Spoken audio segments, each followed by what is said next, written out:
واحد هيقول لي طالع اول الفيديو تضحك ليه يا امير؟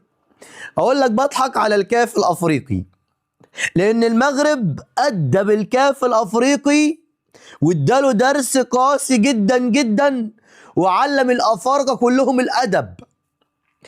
امبارح او النهارده سمعت خبر ان الكاف الافريقي بيطلب من مصر تنظيم كأس افريقيا القادم 2028، ومصر بترفض. مصر قالت لك احنا مش جاهزين دلوقتي، انتوا بتحطونا في ورطه ليه؟ انتوا ازاي عايزين ننظم بطوله افريقيه بعد سنتين واحنا ما عندناش ملاعب مؤهله، ما عندناش اي حاجه مؤهله؟ ازاي تيجي؟ ازاي مصر قالت لك احنا عايزين ننظم بطوله افريقيا ولكن 2032 او 2036؟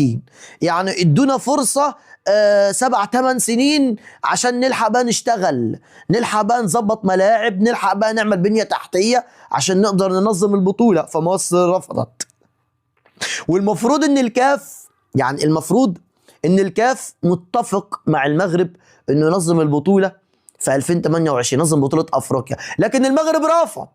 قال لك هو انت احترمتني؟ هو انت اديتني حقي عشان انظم لك بطولة؟ هو انت اهبل؟ عايزني انظم لك بطولة وادخل لك ارباح وانجح لك البطولات؟